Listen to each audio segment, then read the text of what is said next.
존귀한 하나님의 성도 여러분, 오늘 아침에도 굿모닝 앤 샬롬입니다.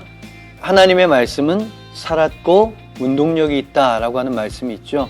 오늘 우리가 나누는 이 큐티 말씀도 살아있는 말씀, 그리고 우리의 삶 가운데 활동하시고 운동력 있는 말씀이 되어서 오늘 하루 우리들의 삶을 이끌어 주실 것을 믿고 기대하는 마음으로 오늘 큐티 말씀을 대할 수 있기를 바랍니다.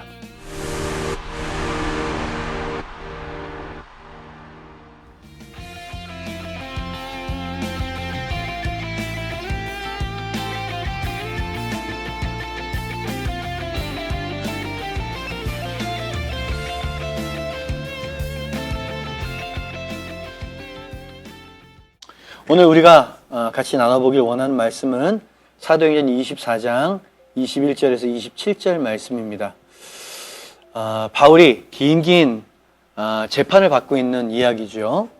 예루살렘에서 불법적인 재판 2번, 로마 총독 벨릭스 베스도 아그리빠 왕 이렇게 3번, 총 사도 바울은 5번의 재판을 받고요. 로마로 건너가서 가이사의 마지막 재판을 받으려고 했지만 받지 못한 채 로마에서 순교의 제물이 되어집니다. 그 중에서 로마 법정 첫 번째 재판장은 누구였느냐? 오늘 본문에 벨릭스라고 하는 총독이었다는 것을 보게 됩니다. 이 벨릭스 총독은 아주 독특한 교훈을 우리에게 주는 인물이다 라고 소개하고 싶습니다. 그 독특한 교훈이란 한마디로 거의 도달할 뻔했었던 사람이었다 라고 저는 표현하고 싶어요. 거의 도달할 뻔한 사람이었다. 이 벨릭스가 어떤 사람이었는지 간단하게 이분에 대해서 소개를 드리도록 하겠습니다. 매우 잔인하고 무자비한 군주로 유명한 사람이었다고 합니다. 숙청을 할 때는 무시무시한 숙청을, 그죠? 그랬던 아주 잔인한 군주였고요. 자료를 보니까 출신 성분이 노예였어요. 노예로 시작을 합니다. 신분 상승을 위해서 무슨 짓이라도 하는 유형이었고요. 자신이 원하는 것은 수단과 방법을 사람을 죽이면서까지라도 거머쥐는 성격의 소유자가 바로 벨릭스라고 하는 사람의 성품이었다. 갖은 노력 끝에 노예의 신분을 벗어버리게 되었고요. 그 다음에 계속 성공하고 승진해야 되겠는데 어떤 방법이 제일 빠른가 고민을 하다가 로마가 가장 좋아하는 일, 식민지의 반란과 밀란을 가서 성공적으로 진압하는 일, 이거 로마가 제일 골칫거리였고 그것을 제일 좋아했었거든요. 이 일의 앞잡이가 되어집니다. 그래서 승진의 승진을 계속 하는가 싶더니 마침내 노예가 총독의 자리까지 앉게 되었다 라고 하는 게 벨릭스였습니다. 흔치 않은 고공승진의 사람이라고 말할 수 있겠죠. 아내가 있었는데 오늘 본문에 드루실라라고 하는 아내가 있었어요. 이 여인은 유대인이었고요. 불법적인 방법으로 얻은 3번째 아내였다라고 하는 걸 자료에서 볼 수가 있었습니다. 아내가 유대인이었다. 그러니 유대교에 대해서 잘 알았겠죠? 유대교의 문화와 율법을 이 벨릭스는 잘 알고 있었고요. 기독교도 잘 알고 있었어요. 예수님의 죽음과 부활에 대한 교리도 꿰뚫고 있었던 총독 벨릭스가 그런 사람이었다는 거죠. 2절입니다. 당시에 벨릭스는 이미 예수의 도에 관한 것을 자세히 알고 있었으므로 성경에서 자세히라고 이야기를 하고 있죠. 그러니 이 벨릭스는 유대교와 기독교의 차이를 훤히 알고 있는 사람이었고요. 기독교가 유대인의 박해를 받고 있다는 사실도 잘 알고 있었고요.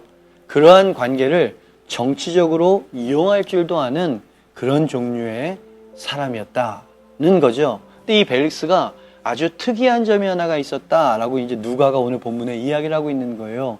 그 총독의 신분임에도 불구하고 바울의 가르침에 아주 관심이 많았었다라는 것이 이 사람의 특징이었다는 거죠. 그래서 바울을 그저 죄인 중에 한 사람 취급하지 않고요.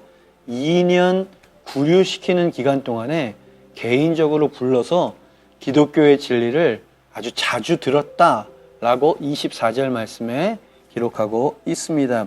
며칠 뒤에 벨릭스는 유대인인 자기 아내 드루실라와 함께 와서 바울을 불러내어 그리스도를 믿는 것에 관한 가르침을 들었습니다.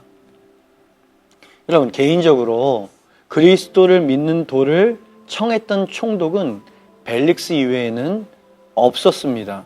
바울로부터 진리를 여러 차례 들었을 때 나름 진지하게도 들었었던 것 같습니다. 왜냐하면 바울이 의와 절제와 다가올 심판에 대한 이야기를 하자 거기에 의도가 좀 있었던 것 같아요. 무자비하고 그리고 부도덕하고 어떤 이러한 왕에게 의와 절제와 장차 올 심판이 있습니다 이야기를 하자 성경을 보니까 벨릭스가 두려워하여 이렇게 성경은 기록하고 있습니다.